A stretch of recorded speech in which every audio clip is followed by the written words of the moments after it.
미사에 가라, 미사에 가라.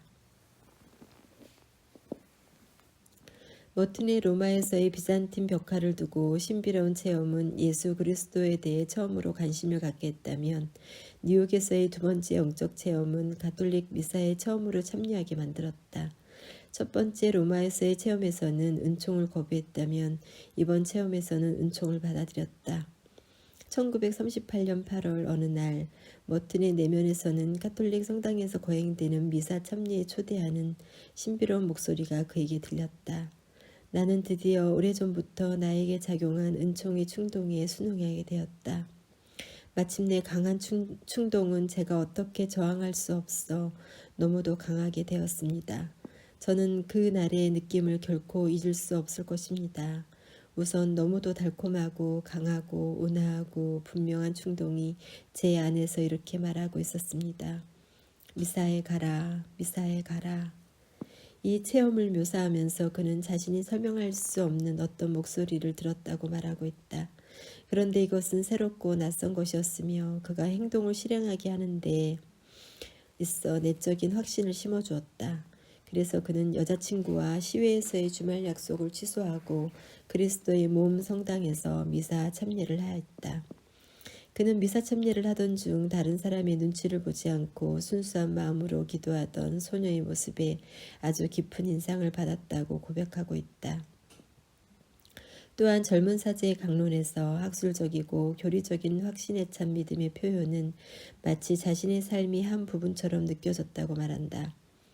이 미사 참여의 체험은 머튼에게 기쁨과 평화의 열매 그리고 은혜로운 내적 위안을 가져다 주었으며 이를 통해 지금까지 자신이 살아왔던 삶의 방식을 넘어 새로운 관점을 갖기 시작했다. 이 새로운 관점의 삶은 바로 은총에 의한 삶이었다. 그는 어느 누구도 자기가 이것을 원한다고 해서 믿을 수는 없다. 은총을 받지 않는 한, 하느님으로부터 지성과 의지를 움직이는 빛을 받지 않는 한, 산 신앙의 행위를 할 수가 없다. 우리에게 신앙을 주시는 분은 하느님이시다 라는 것을 깨닫게 된 것이다. 사실 하느님께서 우리를 이끌어 주시지 않으시면 아무도 그리스도께 다가가지 못한다. 신앙의 선물을 받은 이들은 모든 주어진 자신의 삶이 하느님의 은총임을 깨닫게 되고 그 은총의 힘에 의지하며 살게 된다. 이것은 세상의 삶의 방식을 초월하는 것이다. 그 후 머튼은 예수의 신부인 제럴드 멜리 홉킨스의 전기를 읽고 있는 동안 또 다른 은총을 입었다. 그는 이렇게 회고하고 있다. 갑자기 무엇인가가 제 마음을 휘젓기 시작했고 저를 밀어붙이고 어떤 결정을 하도록 이끌기 시작했습니다. 그것은 너는 무엇을 망설이고 있느냐? 왜 너는 여기에 앉아 있느냐? 너는 내가 무엇을 해야 하는지 알고 있지 않느냐? 라는 목소리로 들려왔으며 저를 움직이게 했습니다. 그는 이 내면의 음성을 듣고 처음에는 이를 거부합니다. 비오는 창밖을 내다보면서 그 음성을 막으려고 했습니다. 일시적 충동으로 행동하지 말라고 스스로 타일렀습니다. 미쳤나? 이성적이 못돼. 책이나 읽어. 그러나 그 음성은 다시 내면에 들리기 시작했다. 너는 무엇을 기다리고 있는가? 왜 멍청이 앉아 있는가? 결국 그는 내면의 목소리를 더 이상 마음속에 품고 있을 수 없음을 깨닫고 가랑비를 맞으며 그리스도의 몸 성당으로 달려갔다. 본당 신부인 그레고리오 포도 신부를 만나기 위해서다. 그리고 포도 신부에게 이렇게 말했다. 신부님, 드릴 말씀이 있습니다. 저는 가톨릭 신자가 되기를 원합니다. 그는 포도 신부로부터 교리 교육 기간을 가졌고 마침내 머튼은 1938년 11월 16일에 토마스라는 이름으로 가톨릭 세례를 받았다. 그는 세례 전의 심정을 이렇게 묘사하고 있다. 하느님의 자비가 나의 과거 23년간의 모든 죄와 잠벌을 세례대의 물로 씻어주시고 내게 새 출발을 허락해 주시기를 희망한다. 그리고 세례 후의 기쁨을 이렇게 표현했다. 나는 하느님의 생명이요 영인 영원한 중력, 곧 당신의 영원한 자비와 무한한 본성으로 끌어당기시는 하느님의 중력 안에 들어왔다. 하느님은 무한한 심연에서 나를 불러내신다. 천국이 바로 내 앞에 있다. 세례와 수도원 입회 사이의 기간 동안 머트는 또 다른 특별한 종교적 체험을 하였다. 이것은 그가 코브레이 자비의 성모 성지를 순례한 1940년 쿠바의 하바나에 있는 성 프란치스코 성당에서 미사 참례를 하던 중에 일어났다. 그는 이 순간을 자신의 자서전 7층산에서 이렇게 묘사하고 있다. 사도신경이었습니다. 창조주를 믿나이다. 라는 갑작스러운 우렁찬 승리의 고함소리. 쿠바의 어린이들이 목청껏 외치는 환희의 신앙 고백이었습니다.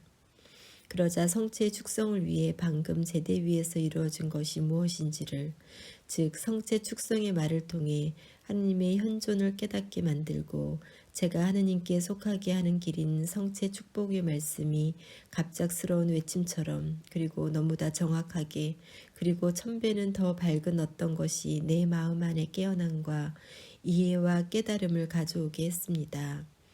이것은 한순간에 극도로 명백하게 된 깊은 믿음의 빛이었습니다. 저는 마치 제가 하느님 현존의 현현에 의해 장님이 된 것처럼 갑작스럽게 환하게 빛을 받은 느낌이었습니다. 그의 저서 세속의 여정에서 머트는 자신의 이 체험을 다른 방식으로 묘사하고 있다.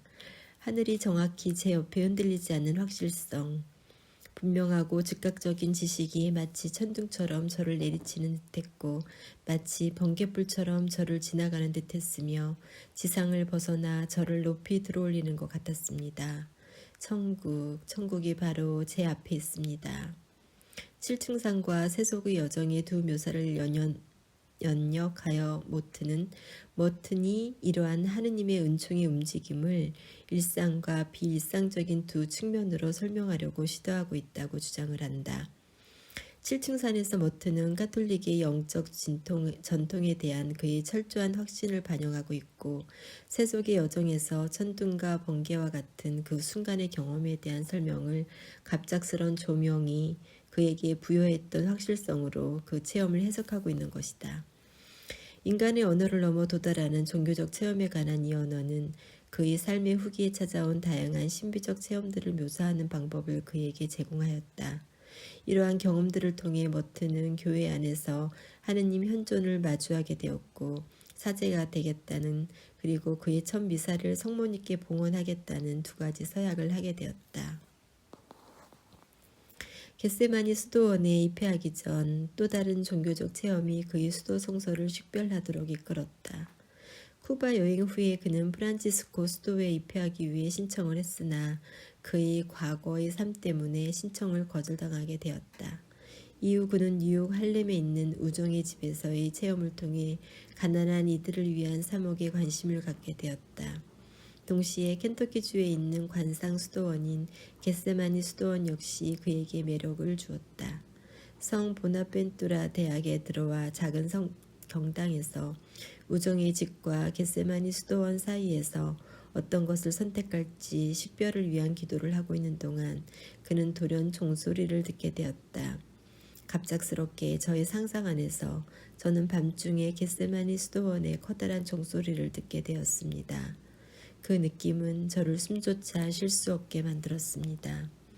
그 종소리는 마치 제가 어디에 속해야 하는지를 말해주고 있는 듯했습니다. 이러한 체험은 그가 아무런 주저함이나 의심 없이 트라피스트 수도원 입회를 결정하도록 인도했다. 그리고 마침내 1941년 12월 10일 토마스 머튼은 겟세마니 수도원에서 침묵과 고독의 수도 생활을 통해 하느님께 자신의 전 생애를 봉헌하기 위해 입회를 하게 되었다. 요컨대 겟세마니 트라피스트 공동체에 입회하기 전의 그의 삶에 대한 고찰을 통해 우리는 머튼의 신비 체험들이 가톨릭 에로의 회심과 하느님께서 관상적인 삶으로 그를 부르신다는 확신을 심어주는데 결정적인 역할을 했다고 결론 지을 수 있을 것이다.